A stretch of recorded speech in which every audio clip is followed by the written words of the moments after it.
नमस्कार दोस्तों। प्रस्तुत है नल दमयंती की अनोखी प्रेम कहानी। एक बार की बात है, निषद देश में वीरसेन के पुत्र नल नाम के एक राजा थे। बहुत सुंदर और गुणवान थे। वे सभी तरह की अस्त्र विद्या में भी बहुत निपुण थे। उन्हें जुआ खेलने का भी थोड़ा शौक था। उन्हीं दिनों विदर्भ देश में भीमक नाम के एक राजा राज्य करते थे। वे भी नल के समान ही सर्वगुण संपन्न थे। उन्होंने दमन ऋषि को प्रसन्न करके उनके वरदान से 4 संतान प्राप्त की थी, 3 पुत्र और 1 कन्या। पुत्रों के नाम थे दम, दांत, दमन और पुत्री का नाम था दमयंती। दमयंती लक्ष्मी के समान रूपवती थी, बड़ी-बड़ी आंखें थीं। उस समय देवताओं और यक्षों में कोई भी कन्या इतनी रूपवती नहीं थी। उन दिनों कितने ही लोग उस देश में आते और राजा नल से दमयंती के गुणों का बखान करते। एक दिन राजा नल ने अपने महल के उद्यान में कुछ हंसों को देखा। उन्होंने एक हंस को पकड़ लिया। हंस ने कहा, आप मुझे छोड़ दीजिए, तो हम लोग दमयंती के पास जाकर आपके गुणों का ऐसा वर्णन करेंगे कि वो आपको जरूर वर लेगी। वे सब हंस उड़कर राजकुमारी दमयंती के पास गए। दमयंती उन्हें देखकर बहुत खुश हुई। हंसों को पकड़ने के लिए दौड़ने लगी। दमयंती जिस हंस को पकड़कर दौड़ती थी, वही हंस बोल उठता। रानी दमयंती निषद देश का एक नल नाम का राजा है। वो राजा बहुत सुंदर है। मनुष्यों में उसके समान सुंदर कोई नहीं है। मानो साक्षात कामदेव का स्वरूप है। यदि तुम उसकी पत्नी बन जाओ तो तुम्हारा जन्म और रूप दोनों सफल हो जाएगा। वह अश्विनी कुमार के समान सुंदर है। मनुष्यों में उसके समान सुंदर कोई नहीं है। जैसे तुम स्त्रियों में रत्न हो, वैसे ही नल पुरुषों को भूषण है। तुम दोनों की जोड़ी बहुत ही सुंदर है। दमयंती ने कहा, हंस तुम नल से भी ऐसी ही बात कहना। हंस ने लौटकर राजा नल को उनका संदेश दिया। दमयंती हंस के मुंह से राजा नल की कीर्ति सुनकर उनसे प्रेम करने लगी। उसकी आसक्ति इतनी बढ़ गई कि वह दिन रात उनका ही ध्यान करती। शरीर धूमिल और दुबला हो गया। वे कमजोर सी दिखने लगीं। सहेलियों ने दमयंती के मन के भाव जानकर राजा से निवेदन किया कि आपकी पुत्री अस्वस्थ हो गई है। राजा ने बहुत विचार किया और अंत में इस निर्णय पर पहुंचा कि मेरी पुत्री विवाह योग्य हो गई है। दमयंती के पिता ने सभी देशों के राजा को स्वयंवर के लिए निमंत्रण भेज दिया और सूचित कर दिया। सभी देश के राजा हाथी और घोड़ों के रथों पर सवार होकर वहां पहुंचने लगे। नारद और सभी देवताओं को दमयंती के स्वयंवर का समाचार मिल गया। इंद्र और सभी लोकपाल भी अपने वाहनों सहित रवाना हुए। राजा नल को भी संदेश मिला, तो वे भी दमयंती से स्वयंवर करने के लिए वहां पहुंचे। नल के रूप को देखकर इंद्र ने रास्ते में अपने विमान को खड़ा कर दिया और नीचे उतरकर कहा, राजा नल, आप बहुत ही सत्यव्रती हैं। आप हम लोगों के दूत बन जाइए। नल ने प्रतिज्ञा कर ली और कहा कि मैं करूंगा। फिर पूछा कि आप कौन हैं? तो इंद्र ने कहा, हम लोग देवता हैं। हम लोग दमयंती के यहाँ आए हैं। आप हमारे दूत बनकर दमयंती के पास जाइए और कहिए कि इंद्र, वरुण, अग्नि और यम देवता तुम्हारे पास आकर तुमसे विवाह करना चाहते हैं। इनमें से तुम जिसे चाहो उस देवता को अपना पति स्वीकार कर लो। नल ने दोनों हाथ जोड़कर कहा कि देवराज, वहां आप लोगों का और मेरे जाने का एक ही प्रयोजन है, इसलिए आप मुझे वहां दूत बनाकर भेजें, ये उचित नहीं है। जिसकी किसी स्त्री को पत्नी के रूप में पाने की इच्छा हो चुकी हो, वो भला उसको कैसे छोड़ सकता है और उसके पास जाकर ऐसे बात कह ही कैसे सकता है। आप लोग कृपया इस विषय में मुझे क्षमा कर दीजिए। देवताओं ने कहा, नल, तुम पहले ही हम लोगों से प्रतिज्ञा कर चुके हो कि मैं तुम्हारा काम करूंगा। अब प्रतिज्ञा मत तोड़ो, अविलंब वहां चले जाओ। नल ने कहा, राजमहल में निरंतर कड़ा पहरा रहता है, मैं कैसे जा सकूंगा। इंद्र की आज्ञा से नल ने राजमहल में बिना रोक टोक प्रवेश किया। दमयंती और उसकी सहेलियां भी उसे देखकर मुग्ध हो गईं और लज्जित होकर कुछ ना बोल सकीं। तुम देखने में बड़े सुंदर और निर्दोष जान पड़ते हो। पहले यहाँ आते समय द्वारपालों ने तुम्हें देखा क्यों नहीं? उनसे तनिक भी चूक हो जाने पर मेरे पिता उन्हें बहुत कड़ा दंड देते हैं। नल ने कहा, मैं नल हूँ, लोकपालों का दूत बनकर तुम्हारे पास आया हूँ। सुंदरी, ये देवता तुम्हारे साथ विवाह करना चाहते हैं। तुम इनमें से किसी एक देवता के साथ विवाह कर लो। यही संदेश लेकर मैं तुम्हारे पास आया हूँ। उन देवताओं के प्रभाव से जब मैंने तुम्हारे महल में प्रवेश किया तो मुझे कोई देख नहीं पाया। मैंने तुमसे देवताओं का संदेश कह दिया। अब जो कहना है कह दो। अब तुम्हारी जो इच्छा हो वो करो। दमयंती ने बड़ी श्रद्धा के साथ देवताओं को प्रणाम करके मंद मंद मुस्कान के साथ कहा, स्वामी, मैं तो आपको ही अपना सर्वस्व मानकर अपने आप को आपके चरणों में सौंपना चाहती हूँ।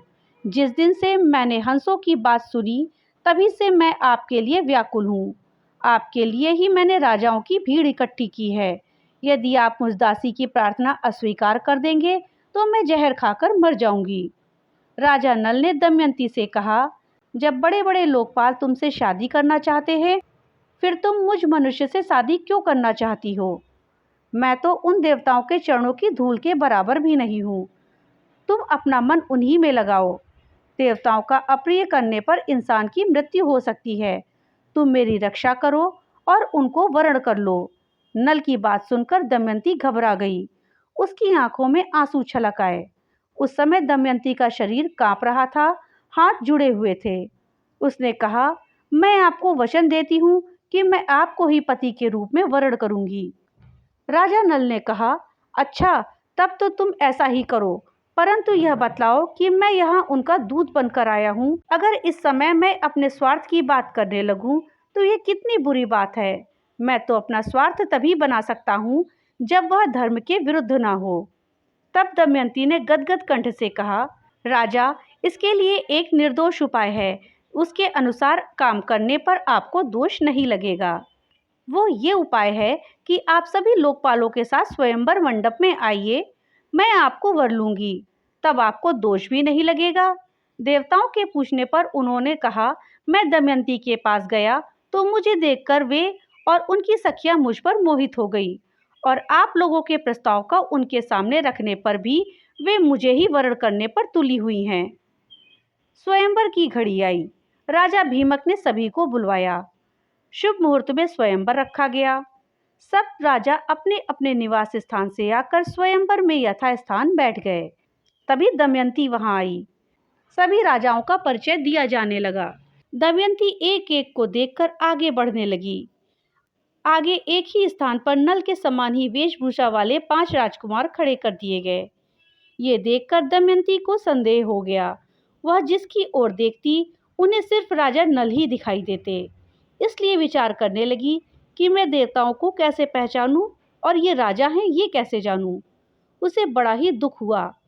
अंत में दमयंती ने यही निश्चय किया कि देवताओं की शरण में जाना ही उचित है। हाथ जोड़कर प्रणाम स्वरूप स्तुति करने लगी। देवताओं, हंसों के मुंह से नल का वर्णन सुनकर मैंने उन्हें पति रूप में वरण कर लिया है। मैंने नल की आराधना के लिए ही ये व्रत शुरू कर लिया है। आप लोग अपना रूप प्रकट कर दे जिससे मैं राजा नल को पहचान लूं। देवताओं ने दमयंती की बात सुनकर उसके दृढ़ निश्चय को देखकर उन्होंने उसे ऐसी शक्ति दी जिससे वह देवताओं और मनुष्य में अंतर कर सके। दमयंती ने देखा कि शरीर पर पसीना नहीं है, पलकें गिरती नहीं हैं, माला कुंभलाई नहीं है, शरीर स्थिर है, शरीर पर धूल व पसीना भी नहीं है। दमयंती ने इन लक्षणों को देखकर ही दमयंती ने राजा नल को पहचान लिया। जिस समय दमयंती के स्वयंवर से लौटकर इंद्र व अन्य लोकपाल अपने अपने लोकों को जा रहे थे, उसी समय उनके मार्ग में ही कलयुग और द्वापर से भेंट हो गई। इंद्र ने पूछा, कलयुग कहाँ जा रहे हो? कलयुग ने कहा, मैं दमयंती के स्वयंवर में उससे विवाह करने के लिए जा रहा हूँ। इंद्र ने कहा, अरे, अब तो स्वयंवर पूरा हो चुका है। दमयंती ने राजा नल का वरण कर लिया है। हम लोग देखते ही रह गए। कलयुग ने क्रोध में भरकर कहा, तब तो ये अनर्थ हो गया। उसने देवताओं की उपेक्षा करके मनुष्य को अपनाया है, इसलिए उसको दंड देना चाहिए। देवताओं ने कहा, दमयंती ने हमारी आज्ञा प्राप्त करके ही नल को वरण किया है। वास्तव में नल सर्वगुण संपन्न है और उसके योग्य है। वे समस्त धर्मों के जानकार भी हैं। उन्होंने इतिहास पुराणों सहित वेदों का भी अध्ययन किया है। उनको शाप देना तो नरक में धधकती आग में गिरने के समान है। अब कलयुग ने द्वापर से कहा, मैं अपने क्रोध को शांत नहीं कर सकता, इसलिए मैं नल के शरीर में निवास करूंगा। मैं उसे राज्यच्युत कर दूंगा, तब वह दमयंती के साथ नहीं रह सकेगा। इसलिए तुम भी जुए के पासों में प्रवेश करके मेरी सहायता करना।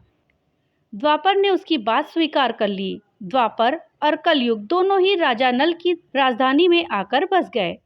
12 वर्ष तक वे इस बात की प्रतीक्षा में लगे रहे कि नल में कोई दोष दिख जाए। एक दिन राजा नल संध्या के समय लघु शंका से निवृत्त होकर पैर धोए बिना ही आचमन करके संध्या वदन करने बैठ गए। यह अपवित्र अवस्था देखकर कलयुग उनके शरीर में प्रवेश कर गया। कलयुग दूसरा रूप धारण करके पुष्कर बनकर उसकी बात स्वीकार करके पुष्कर के पास गया और बोला, तुम नल के साथ जुआ खेलो और मेरी सहायता करो। जुए में जीतकर निषद राजा का राज्य प्राप्त करो। पुष्कर उसकी बात स्वीकार करके नल के पास गए। द्वापर भी पासे के रूप धारण करके उनके साथ चल दिए। जब पुष्कर ने राजा नल को जुआ खेलने का आग्रह किया, तब राजा नल दमयंती के सामने अपने भाई की बार बार की ललकार सह ना सके। उन्होंने पासे खेलने का निश्चय कर लिया। उस समय नल के शरीर में कलयुग घुसा हुआ था, इसलिए नल जो कुछ भी जुए में लगाते जाते हार जाते। प्रजा और मंत्रियों ने राजा को रोकना चाहा, लेकिन जब वे नहीं माने तो मंत्रियों ने द्वारपाल को रानी दमयंती तक राजा को रोकने का संदेश पहुंचाया। तब रानी दमयंती नल से बोली, आपकी पूरी प्रजा आपके दुख के कारण अचेत हुई जा रही है। इतना कहकर दमयंती भी रोने लगी, लेकिन राजा नल कलयुग के प्रभाव में थे, इसलिए जो भी पासे फेंकते वो उनके प्रतिकूल पड़ते। जब दमयंती ने ये सब देखा तो उसने धाय को बुलवाया और उसके द्वारा राजा नल के सारथी वार्ष्णेय को बुलाया और उससे कहा, सारथी, तुम राजा के प्रेम पात्र हो। अब यह बात तुमसे छिपी नहीं है कि महाराज बड़े संकट में पड़ गए हैं, इसलिए तुम घोड़ों को रथ में जोड़ लो और मेरे दोनों बच्चों को रथ में बैठाकर कुंडिन नगर ले जाओ। तुम रथ और घोड़ों को भी वहीं छोड़ देना। तुम्हारी इच्छा हो तो वहीं रहना, नहीं तो किसी दूसरी जगह चले जाना। सारथी ने दमयंती के कथनानुसार मंत्रियों से सलाह करके बच्चों को कुंडिन नगर में पहुंचा दिया। रथ और घोड़े को भी वहीं छोड़ दिए तथा स्वयं वहां से पैदल चलकर अयोध्या जा पहुंचे और वहां राजा ऋतुपर्ण के पास सारथी का काम करने लगे।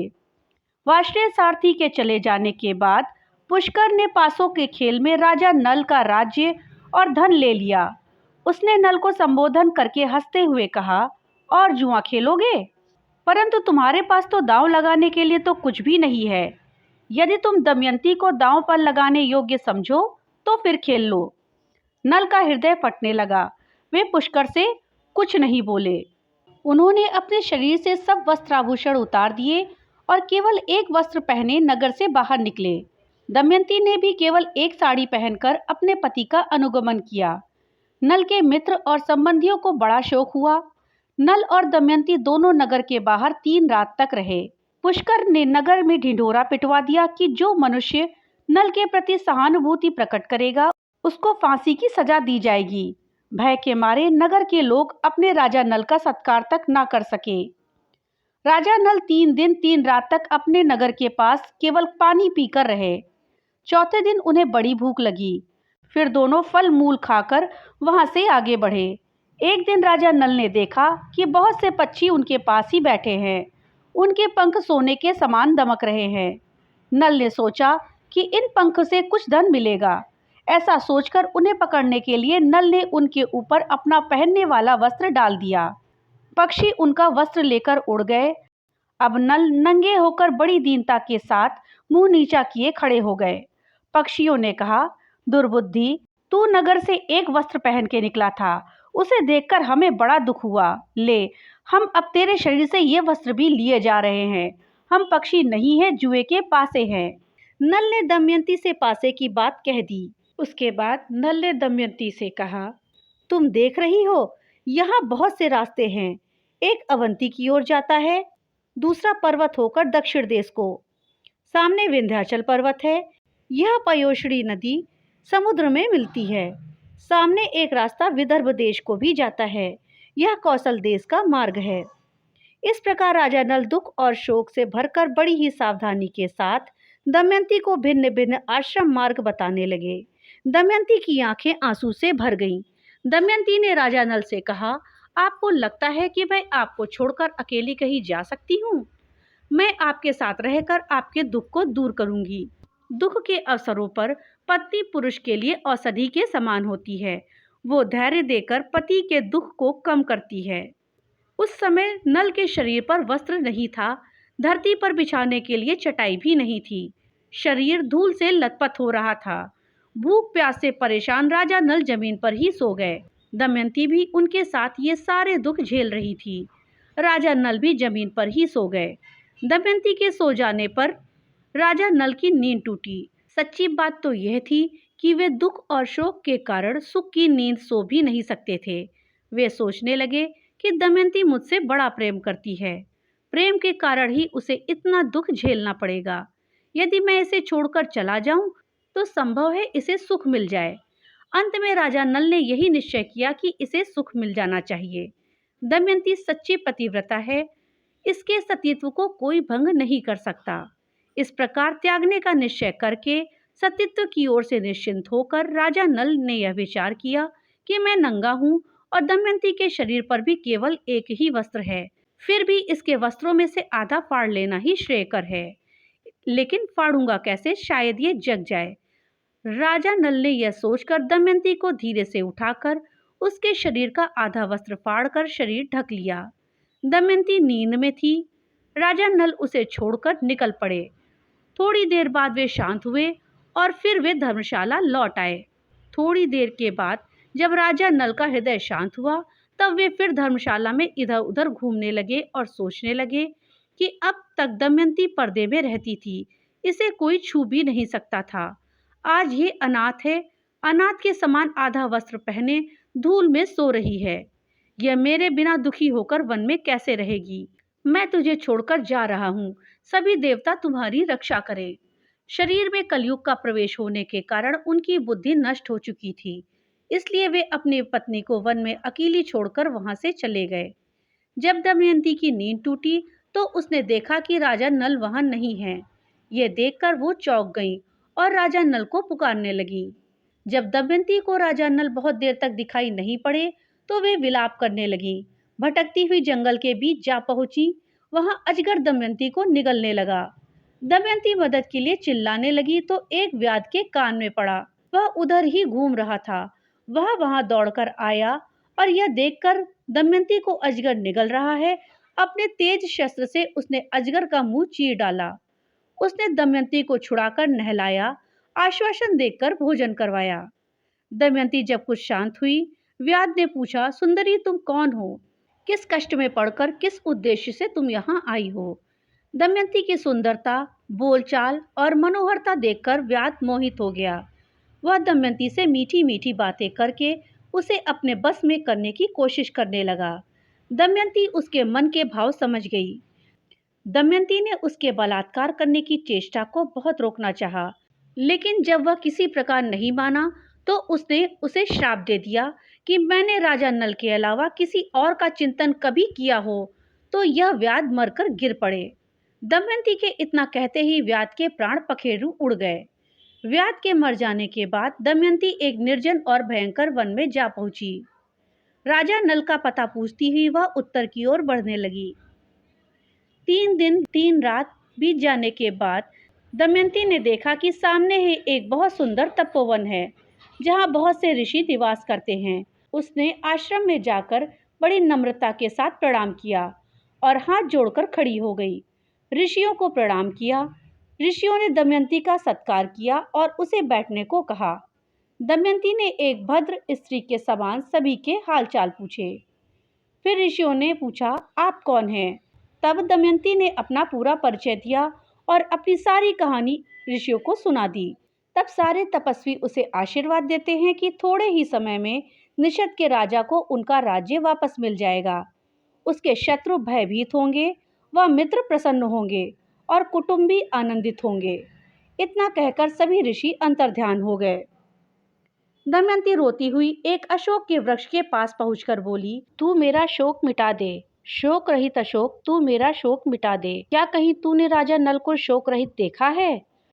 तू अपने शोक नाशक नाम को सार्थक कर। दमयंती ने अशोक की परिक्रमा की और वो आगे बढ़ी। उसके बाद आगे बढ़ी तो बहुत दूर निकल गई। वहां उसने देखा कि हाथी, घोड़ों और रथों के साथ व्यापारियों का एक झुंड आगे बढ़ रहा है। व्यापारियों के प्रधान से बातचीत करके दमयंती को जब ये पता चला कि वे सभी चेदी देश जा रहे हैं, तो वो भी उनके साथ हो गई। कई दिनों तक चलने के बाद वे व्यापारी एक भयंकर वन में पहुंचे। वहां एक बहुत सुंदर सरोवर था। लंबी यात्रा के कारण वे लोग थक चुके थे, इसलिए उन लोगों ने वहीं पड़ाव डाल दिया। रात के समय जंगली हाथियों का झुंड आया। आवाज सुनकर दमयंती की नींद टूट गई। वो इस मांसाहार के दृश्य को देखकर समझ नहीं रही थी कि क्या करे। वे सभी व्यापारी मर गए तो वो वहां से भाग निकली और दमयंती भागकर उन ब्राह्मणों के पास पहुंची और उनके साथ चलने लगी। शाम के समय वो राजा सुबाहु के यहाँ जा पहुंची। वहां उसे सब बावली समझ रहे थे। उसे बच्चे परेशान कर रहे थे। उस समय राजमाता महल के बाहर खिड़की से देख रही थी। उन्होंने अपनी दासी से कहा, देखो तो वो स्त्री बहुत दुखी मालूम होती है, तुम जाओ और मेरे पास ले आओ। दासी दमयंती को रानी के पास ले गई। रानी ने दमयंती से पूछा, तुम्हें डर नहीं लगता ऐसे घूमते हुए? तब दमयंती ने बोला, मैं एक पतिव्रता स्त्री हूँ। मैं हूँ तो कुलीन, पर दासी का काम करती हूँ। तब रानी ने बोला, ठीक है, तुम महल में ही रह जाओ। तब दमयंती कहती है कि मैं यहाँ रह तो जाऊंगी, पर मेरी 3 शर्तें हैं। मैं जूठा नहीं खाऊंगी, पैर नहीं धोऊंगी और पर पुरुष से बात नहीं करूंगी। रानी ने कहा, ठीक है, हमें आपकी शर्तें मंजूर हैं। जिस समय राजा नल दमयंती को सोती छोड़कर आगे बढ़े, उस समय वन में आग लग रही थी। तभी नल को आवाज आई, राजा नल शीघ्र दौड़ो, मुझे बचाओ। नागराज कुंडली बांधकर पड़ा हुआ था। उसने नल से कहा, राजन, मैं करकोटक नाम का सर्प हूँ। मैंने नारद मुनि को धोखा दिया था। उन्होंने शाप दिया कि जब तक राजा नल तुम्हें नहीं उठावे तब तक यहीं पड़े रहना। उनके उठाने पर तू शाप से छूट जाएगा। उनके शाप के कारण मैं यहाँ से एक कदम भी आगे नहीं बढ़ सकता। तुम इस शाप से मेरी रक्षा करो। मैं तुम्हें हित की बात बताऊंगा और तुम्हारा मित्र बन जाऊंगा। मेरे भार से डरो मत, मैं अभी हल्का हो जाता हूँ। वो अंगूठे के बराबर हो गया। नल उसे उठाकर दावानल से बाहर ले आए। कारकोटक ने कहा, तुम अभी मुझे जमीन पर मत डालो, कुछ कदम गिनकर चलो। राजा नल ने जो ही पृथ्वी पर 10वां कदम चला और उन्होंने कहा, 10 तो ही करकोटक ने उन्हें डस लिया। उसका नियम था कि जब कोई बोले डस, तब वो डसता था। आश्चर्यचकित नल से उसने कहा, महाराज, तुम्हें कोई पहचान ना सके इसलिए मैंने डस के तुम्हारा रूप बदल दिया है। कलयुग ने तुम्हें बहुत दुख दिया है। अब मेरे विष से वह तुम्हारे शरीर में बहुत दुखी रहेगा। तुमने मेरी रक्षा की है। अब तुम्हें हिंसक पशु पक्षी शत्रु का कोई भय नहीं रहेगा। अब तुम पर किसी भी विष का कोई प्रभाव नहीं होगा और युद्ध में हमेशा तुम्हारी जीत होगी। ये कहकर करकोटक ने 2 दिव्य वस्त्र दिए और वो अंतर्ध्यान हो गया। राजा नल ने वहां से चलकर 10वें दिन राजा ऋतुपर्ण की राजधानी अयोध्या में पहुंच गया। उन्होंने वहां राज दरबार में निवेदन किया कि मेरा नाम बाहुक है। मैं घोड़ों को हाँकने और उन्हें तरह तरह की चालें सिखाने का काम करता हूँ। घोड़ों की विद्या में मेरे जैसा निपुण इस समय पृथ्वी पर कोई नहीं है। रसोई बनाने में भी बहुत चतुर हूँ। हस्तकौशल के सभी काम और दूसरे कठिन काम करने की चेष्टा करूँगा। आप मेरी आजीविका निश्चित करके मुझे रख लीजिए। उसकी सारी बात सुनकर राजा ऋतुपर्ण ने कहा, बाहुक, मैं सारा काम तुम्हें सौंपता हूँ, लेकिन मैं शीघ्रगामी सवारी को विशेष पसंद करता हूँ। तुम्हें हर महीने सोने की 10,000 मुद्रें मिलेंगी, लेकिन तुम कुछ ऐसा करो कि मेरे घोड़े की चाल तेज हो जाए। इसके अलावा तुम्हारे साथ वार्ष्णेय और जीवल हमेशा उपस्थित रहेंगे। राजा नल रोज दमयंती को याद करते और दुखी होते कि दमयंती भूख प्यास से परेशान ना जाने किस स्थिति में होगी। इसी तरह राजा नल ने दमयंती के बारे में सोचते हुए कई दिन बिता दिए। ऋतुपर्ण के पास रहते हुए उन्हें कोई ना पहचान सका। जब राजा विदर्भ को यह समाचार मिला कि मेरे दामाद नल और पुत्री राजपाट विहीन होकर वन चले गए हैं, तब उन्होंने सुदेव नाम के एक ब्राह्मण को नल दमयंती का पता लगाने के लिए चेदी नरेश के राज्य में भेजा। उसने एक दिन राजमहल में दमयंती को देख लिया। उस समय राजा के महल में पुण्याह वाचन हो रहा था। दमयंती, सुनंदा एक साथ बैठकर ही वो कार्यक्रम देख रही थी। सुदेव ब्राह्मण ने दमयंती को देखकर सोचा कि वास्तव में यही भीमक नंदिनी है। मैंने इसका जैसा रूप पहले देखा था वैसा अब भी देख रहा हूँ। बड़ा अच्छा हुआ, इसे देख लेने से मेरी पूरी यात्रा सफल हो गई। सुदेव दमयंती के पास गया और उससे बोला, दमयंती, मैं तुम्हारे भाई का मित्र सुदेव हूँ। मैं तुम्हारे भाई की आज्ञा से तुम्हें ढूंढने आया हूँ। दमयंती ने ब्राह्मण को पहचान लिया। वह सबका कुशल मंगल पूछने लगी और पूछते ही पूछते रो पड़ी। सुनंदा दमयंती को रोता देखकर घबरा गई। उसने अपनी माता के पास जाकर उन्हें सारी बातें बताईं। राजमाता तुरंत अपने महल से बाहर निकल कर आईं। ब्राह्मण के पास जाकर पूछने लगी, महाराज, ये किसकी पत्नी है, किसकी पुत्री है, अपने घर वालों से कैसे बिछुड़ गई? तब सुदेव ने उनका पूरा परिचय उसे दिया। सुनंदा ने अपने हाथों से दमयंती का ललाट धो दिया, जिससे उसकी बाहों के बीच का लाल चिन्ह चंद्रमा के समान प्रकट हो गया। उसके ललाट पर वही तिल देखकर सुनंदा व राजमाता दोनों ही रो पड़े। राजमाता ने कहा, मैंने इस तिल को देखकर पहचान लिया कि तुम मेरी बहन की पुत्री हो। तुम्हारी माता मेरी सगी बहन है। हम दोनों दशार्थ देश के राजा सुदामा की पुत्री हैं। तुम्हारा जन्म मेरे पिता के ही घर हुआ था। उस समय मैंने तुम्हें देखा था। जैसे तुम्हारे पिता का घर तुम्हारा है, वैसे ही यह घर भी तुम्हारा ही है। यह संपत्ति जैसी मेरी है, वैसे ही तुम्हारी भी। दमयंती बहुत प्रसन्न हुई। उसने अपनी मौसी को प्रणाम करके कहा, माँ, तुमने मुझे पहचाना नहीं तो क्या हुआ? मैं रही हूँ यहाँ लड़की की ही तरह। तुमने मेरी अभिलाषाएं पूर्ण की हैं तथा मेरी रक्षा की है। इसमें मुझे संदेह नहीं है कि अब मैं यहाँ और भी सुख से रहूंगी। परंतु मैं बहुत दिनों से घूम रही हूँ। मेरे छोटे छोटे 2 बच्चे पिताजी के पास हैं। वे अपने पिता के वियोग से दुखी रहते होंगे। न जाने उनकी क्या दशा होगी। यदि आप मेरा हित चाहती हैं तो मुझे विदर्भ देश में भेजकर मेरी इच्छा पूर्ण कीजिए। राजमाता बहुत प्रसन्न हुई। उन्होंने अपने पुत्र से कहकर पालकी मंगवाई। भोजन, वस्त्र और बहुत सी वस्तुएं देकर एक बड़ी सेना के संरक्षण में दमयंती को विदा कर दिया। विदर्भ देश में दमयंती का बड़ा सत्कार हुआ। दमयंती अपने पिता, भाई, बच्चे, माता और सखियों से मिली। उसने देवता और ब्राह्मणों की पूजा की। राजा भीम को अपनी पुत्री के मिल जाने से बड़ी प्रसन्नता हुई। उन्होंने सुदैव नामक ब्राह्मण को 1000 गौवें, गांव तथा धन देकर संतुष्ट किया। अपने पिता के घर दमयंती ने विश्राम करके एक दिन अपनी माता से कहा कि माँ, मैं आपसे सच कहती हूँ, यदि आप मुझे जीवित रखना चाहती हैं तो आप मेरे पतिदेव को ढूंढवा दीजिए। रानी ने उनकी बात सुनकर नल को ढूंढवाने के लिए ब्राह्मणों को नियुक्त किया। ब्राह्मणों से दमयंती ने कहा, आप लोग जहाँ भी जाएं वहाँ भीड़ में जाकर यह कहे कि मेरे प्यारे छलिया, तुम मेरी साड़ी में से आधी फाड़कर तथा मुझ दासी को वन में सोती छोड़कर कहाँ चले गए? तुम्हारी दासी अब भी उसी अवस्था में आधी साड़ी पहने तुम्हारे आने की बाट जोह रही है और तुम्हारे वियोग के दुख से दुखी है। उनके सामने मेरी दशा का वर्णन कीजिएगा और ऐसी बात कहिएगा जिससे वे प्रसन्न हों और मुझ पर कृपा करें। मेरी बात कहने पर यदि आप लोगों को कोई उत्तर दे तो वह कौन है, कहाँ रहता है, इन बातों का पता लगा लीजिएगा और उसका उत्तर याद रखकर मुझे सुनाइएगा। इस बात का भी ध्यान रखिएगा कि आप लोग यह बात मेरी आज्ञा से कह रहे हैं या उसे मालूम ना होने पाए।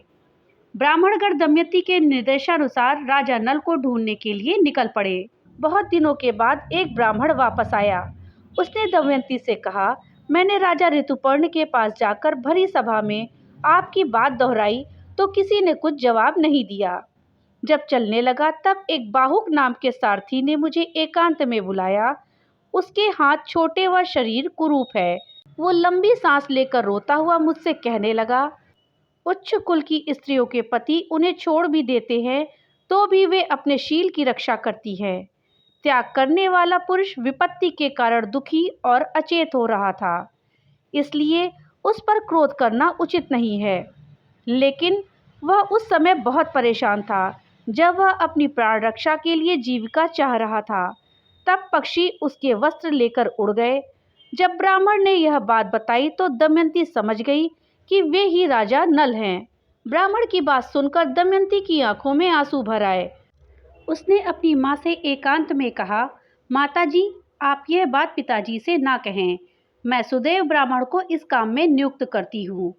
जैसे सुदेव ने मुझे शुभ मुहूर्त में यहाँ पहुँचाया था, वैसे ही शुभ शकुन देखकर अयोध्या जाएं और मेरे पतिदेव को लाने की युक्ति करें।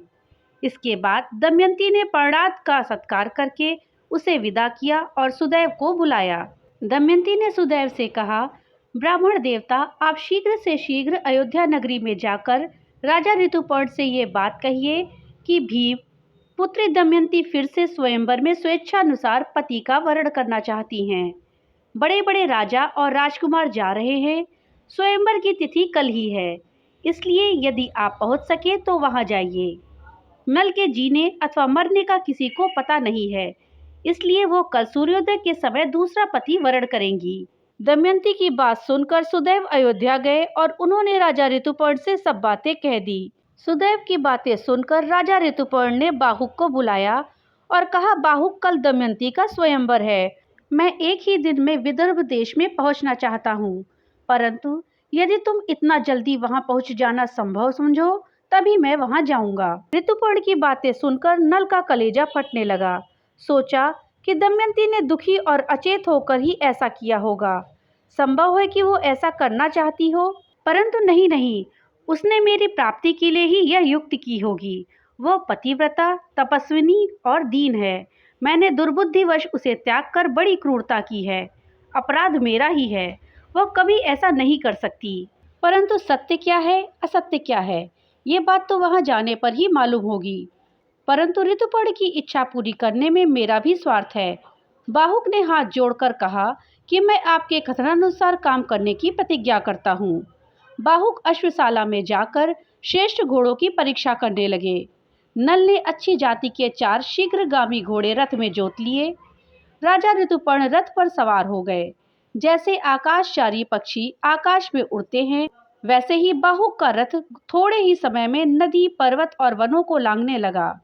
एक स्थान पर राजा ऋतुपर्ण का दुपट्टा नीचे गिर गया। उन्होंने बाहुक से कहा, रथ रोको, मैं वार्ष्णेय से उसे उठवा मंगवाऊंगा। नल ने कहा, आपका वस्त्र गिरा तो अभी है, परंतु अब हम वहां से 1 योजन आगे निकल आए हैं। अब वह नहीं उठाया जा सकता। जिस समय यह बात हो रही थी, उस समय वह रथ एक वन में चल रहा था। ऋतुपर्ण ने कहा, बाहुक, तुम मेरी गणित विद्या की चतुराई देखो। सामने के वृक्ष में जितने पत्ते और फल दिख रहे हैं, उनकी अपेक्षा भूमि पर गिरे हुए फल और पत्ते 101 गुने अधिक हैं। इस वृक्ष की दोनों शाखाओं और टहनियों पर 5 करोड़ पत्ते हैं और 2095 फल हैं। तुम्हारी इच्छा हो तो गिन लो। बाहुक ने रथ खड़ा कर दिया और कहा, मैं इस बहेड़े के वृक्ष को काटकर इनके फलों और पत्तों को ठीक ठीक गिनकर निश्चय करूंगा। बाहुक ने वैसा ही किया। फल और पत्ते उतने ही हुए जितने राजा ने बताए थे। नल आश्चर्यचकित हो गए। बाहुक ने कहा, आपकी विद्या अद्भुत है, आप अपनी विद्या बतला दीजिए। ऋतुपर्ण ने कहा, गणित विद्या की ही तरह मैं पासों की वशीकरण विद्या में भी ऐसा ही निपुण हूँ। बाहुक ने कहा कि आप मुझे विद्या सिखा दीजिए, तो मैं आपको घोड़ों की भी विद्या सिखा दूंगा।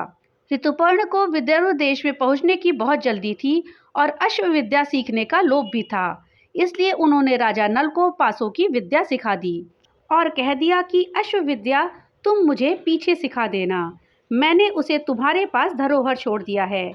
जिस समय राजा नल ने पासों की विद्या सीखी, उसी समय कलयुग करकोटक नाग के तीखे विष को उगलता हुआ नल के शरीर से बाहर निकल गया। कलयुग के बाहर निकलने पर नल को बड़ा क्रोध आया और उन्होंने उसे शाप देना चाहा। कलयुग दोनों हाथ जोड़कर भय से कांपता हुआ कहने लगा, आप क्रोध को शांत कीजिए, मैं आपको यशस्वी बनाऊंगा। जो आपके पवित्र चरित्र का गान करेंगे, उन्हें मेरा भय नहीं होगा। राजा नल ने क्रोध शांत किया। कलयुग भयभीत होकर बहेड़े के पेड़ में घुस गया। यह संवाद कलयुग और नल के अतिरिक्त और किसी को मालूम नहीं हुआ। वह वृक्ष में ठूठ सा हो गया। इस प्रकार कलयुग ने राजा नल का पीछा छोड़ दिया, परंतु अभी उनका रूप नहीं बदला था। उन्होंने अपने रथ को जोर से हाँका और शाम होते होते वे विदर्भ देश में पहुंच गए। राजा भीम के पास समाचार भेजा गया। उन्होंने ऋतुपर्ण को अपने यहाँ बुला लिया। ऋतुपर्ण के रथ की गूंज से दिशाएं गूंज उठी। कुंडिन नगर में राजा नल के वे घोड़े भी रहते थे जो उनके बच्चों को लेकर आए थे। रथ की घरघराहट से उन्होंने राजा नल को पहचान लिया और वे पूर्णतः प्रसन्न हो गए। दमयंती रथ की घरघराहट से समझ गई कि जरूर इसको हाँकने वाले मेरे पतिदेव ही हैं। यदि आज वे मेरे पास नहीं आएंगे तो मैं आग में कूद जाऊंगी। उसके बाद अयोध्या नरेश ऋतुपर्ण राजा भीमक के दरबार में पहुंचे तो उनका बहुत आदर सत्कार हुआ। भीम को इस बात का बिल्कुल भी पता नहीं था कि राजा ऋतुपर्ण मेरी पुत्री के स्वयंवर का निमंत्रण पाकर यहाँ आए हैं।